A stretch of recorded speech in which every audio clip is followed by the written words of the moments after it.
Have you been considering making the move to Aurora, Colorado, and you want to know, can you buy a home for $500,000 or less? Well, in today's video, we are going over exactly that. So if that's something that you're interested in, go ahead and keep on watching.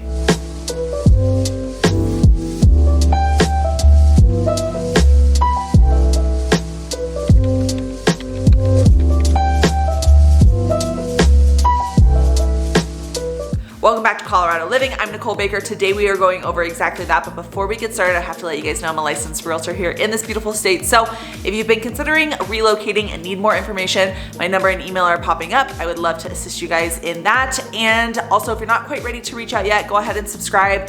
I'm going to be posting videos every Wednesday at 5 p.m. So you guys will have tons and tons of information coming to you every single week about moving to Colorado and all the information that you possibly need.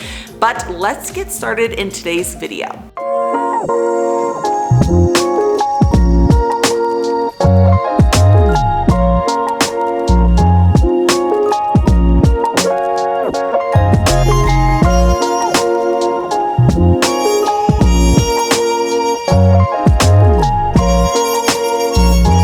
Before we get too deep into this video, we are going to be talking a little bit about Aurora as a whole and what you can kind of expect location-wise, and really that's going to determine if you can find a house under $500,000 is where in Aurora. So the reason I say that is because Aurora really takes up the whole right-hand side of the Denver metro area. From the very bottom of the southeast corner, moving up to the very tip top of the north side is going to be at least a 40-minute spread. So you could really be seeing a completely different style home from that 40-minute drive, obviously, right? So as you get up more north, it is kind of a little bit older homes. And then as you get down southeast corner, it's gonna be a little bit newer. The newer homes are going to obviously be a little bit more expensive. So just keep that in mind. And the house ranging could honestly be anywhere between, 1950s to southeast corner being closer to the 2023, 2020, that kind of age range. Obviously there's some in between, things like that. I think I don't have to necessarily say that, but the homes are in the newer areas definitely gonna be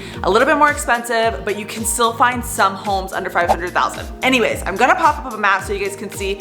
It's literally taking up that whole right-hand side. So we're gonna go over a couple different areas. One is going to be in the north area on the east side of the E470. That is gonna be some new homes over in that area that are gonna be under 400,000, God I wish, under 500,000, which is a really good steal, honestly, in Colorado. I'm not shy to say in all of my videos that Aurora is one of the most affordable places in the Denver metro area, but Denver metro in general, it's not affordable to live here at all. And the fact that $500,000 is like a steal is crazy, but some people don't mind paying a little bit more to live in this beautiful area. I'm one of those people. I love it here. I'm obsessed with it here. You just have to be willing and able to pay that monthly price that's going to be factored into your budget and all of those things. So just keep this in mind. I know I'm kind of going into a tangent about affordability and stuff like that, but $500,000 and under is super affordable in the Denver metro area. So keep that in mind. We're gonna go the northeast corner. Then we're also gonna go kind of like middle of Aurora, and we're also gonna go a little bit kind of near that southeast corner too, so you guys can see all of the houses and the different types of style homes that you can get in that budget.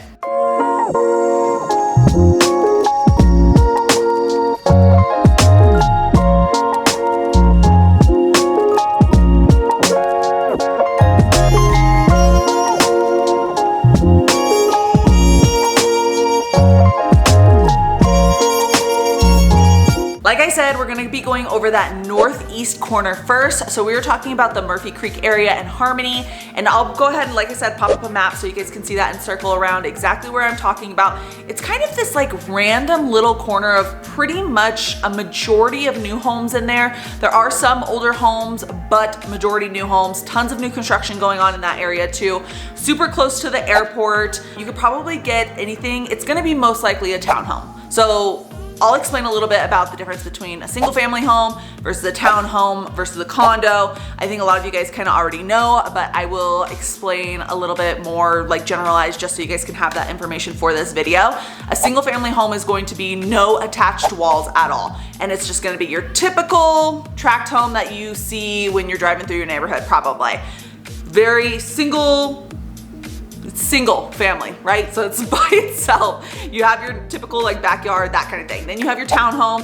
Townhomes are kind of like duplexes or triplexes. You're going to be sharing most likely at least one wall. Sometimes you won't have any walls attached at all, but those just are dependent on that location. And then you have condos. Condos are kind of like an apartment style, but you own that property, not like an apartment, basically, if that makes sense. The northeast corner here is going to be a little bit more expensive because it is going to be newer homes, right? So in under 500, you're gonna be closer to a townhome, duplex kind of situation. There are homes in that area right now for $450, 3-bed, 3-bath, around 1,500 square feet that are duplexes slash townhomes. So keep that in mind if you're looking for something like that.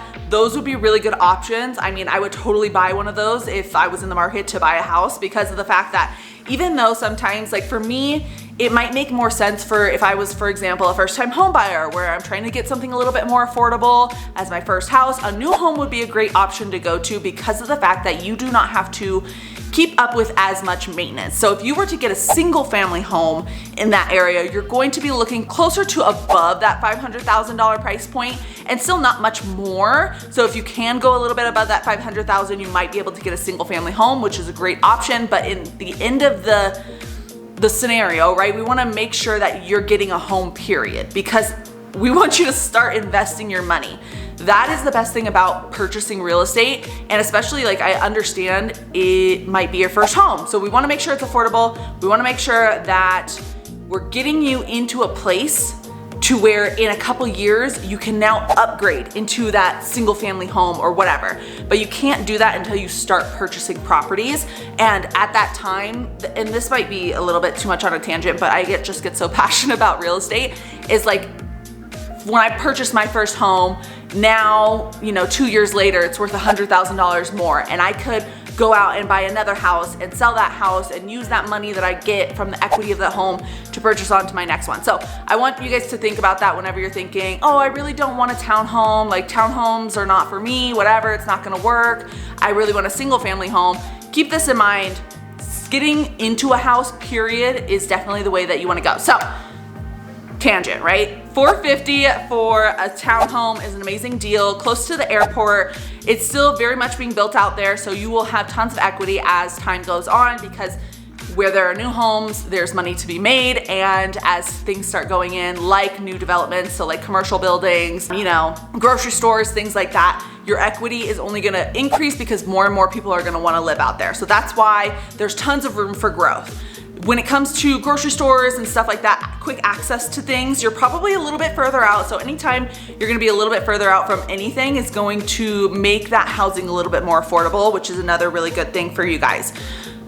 So you're probably at least, I would say 10 to 15 minutes, depending on what shopping center you wanna go to, for your average groceries and all of that stuff. You're super close to the freeway, so you guys can hop onto the freeway if you work downtown. You're not too far from there, probably about a 30-minute drive max from being downtown Denver. Awesome, that whole situation. Then you're also probably maybe 10 minutes away from the airport. So if you travel a lot, or you travel for work, or you're at the airport because you work at the airport, that location might be a really good option for you too. And I'm just gonna pop up some photos so you guys can see exactly what that house looks like maybe on the outside to give you guys an idea of what you can expect. But new homes, I think I never finished my sentence on this, but new homes are really great for first-time home buyers because of the fact that if you were to purchase a single family home that was a little bit more inwards, that was a single family home, you're gonna be purchasing an older home. With older homes come more problems. When it's your first time purchasing a home, you're probably putting majority of your money into that house, and you might not have a lot for repairs. So keep that in mind. With newer homes, you have lots of warranties, less likely for you to have problems as quickly as maybe purchasing a home that was built in 1975 that needs a new AC, needs a new roof, or will need a new one of those in the near future. So keep that in mind. But let's head over to the next neighborhood you can purchase under 500,000.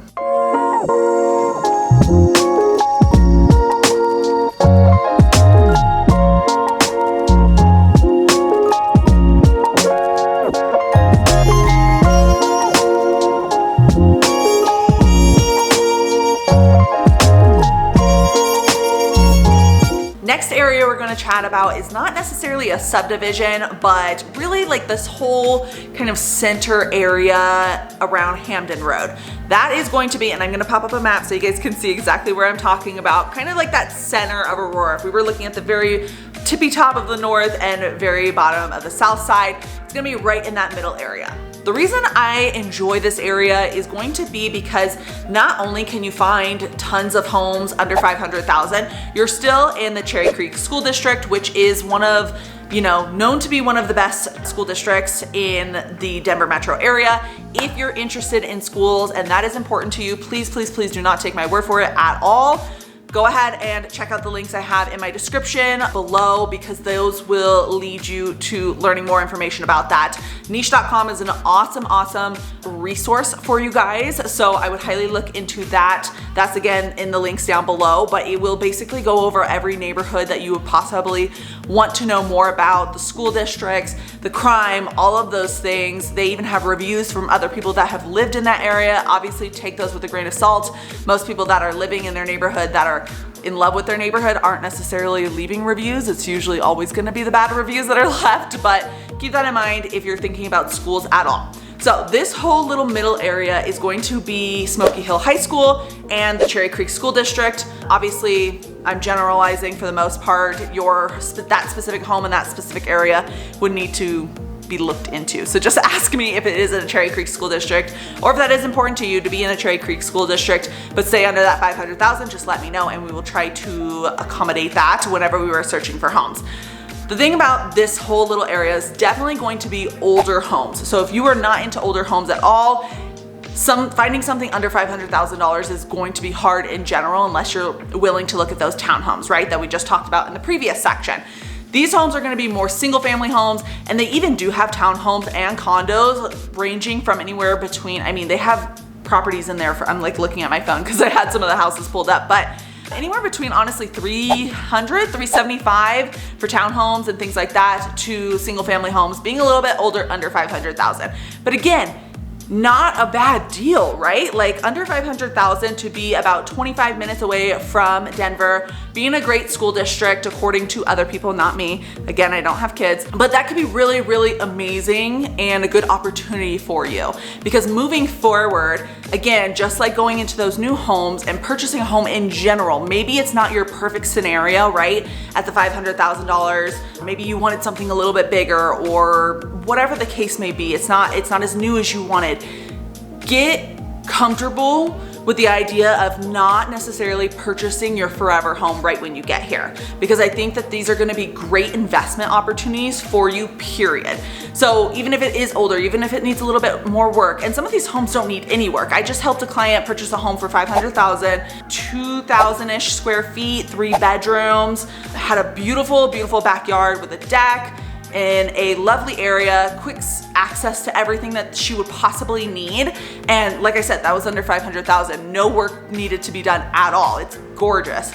So I think you can definitely find something beautiful under 500,000 if that's what you're looking for. This whole little kind of area in the middle of Aurora is going to be a really good option if you want quick access to anything and everything, a good school district for your kids, according to niche.com, not me, and affordable. I think that's super important, and a single family home versus those townhomes being newer, but a townhome, single family home, a little bit more fitting for a lot of families. So just keep that in mind if you're looking in Aurora under 500.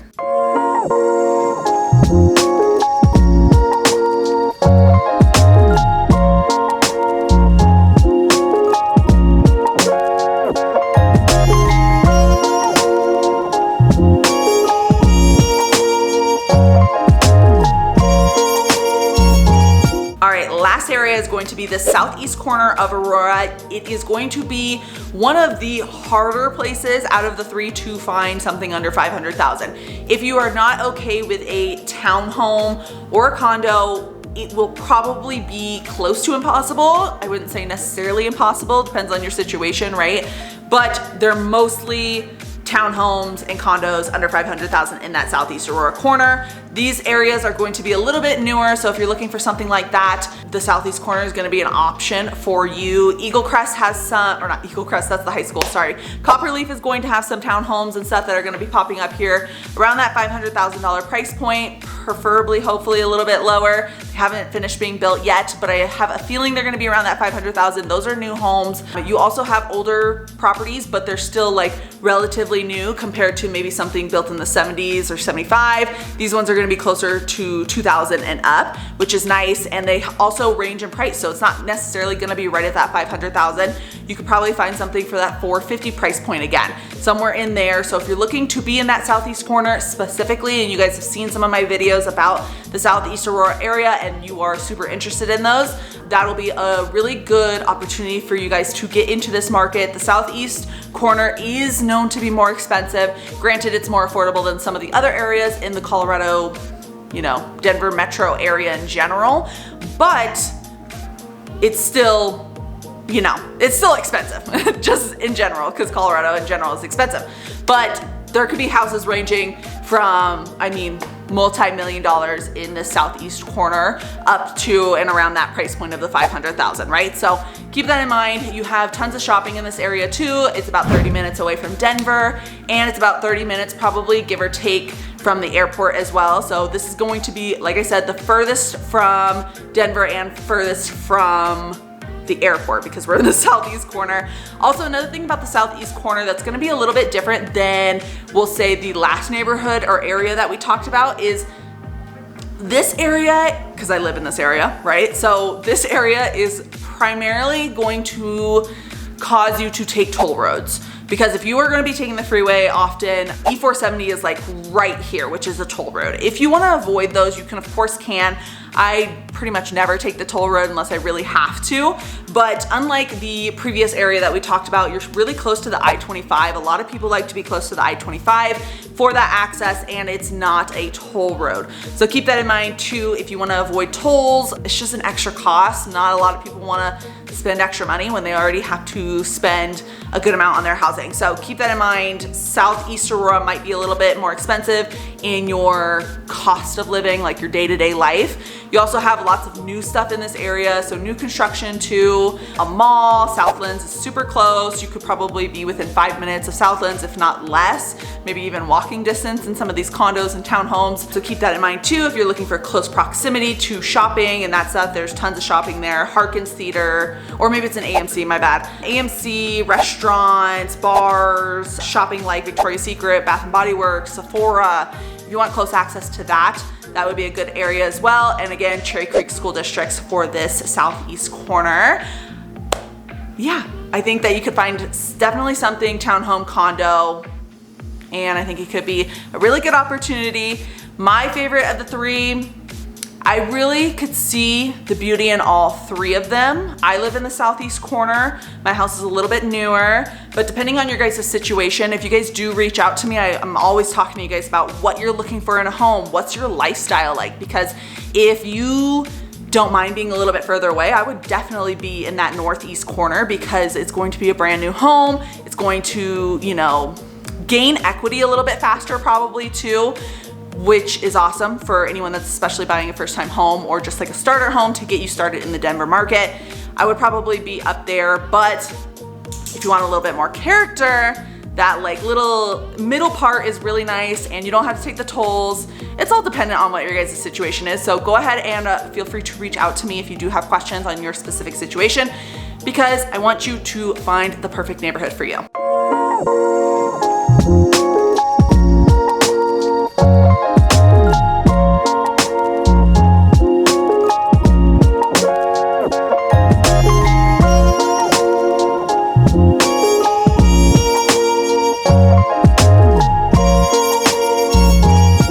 guys, that's it for today's video. Hopefully you enjoyed it. If you did, pretty please hit the thumbs up button. It really helps my channel and it helps give me motivation to continue to make these videos. And if you want more content just like this, I'm going to be posting every Wednesday at 5 p.m. So I would love for you guys to subscribe. And then until next time, guys, I'm a licensed realtor here in this beautiful state. So I would love to help you out and answer any questions that you have. But I will see you later. Bye.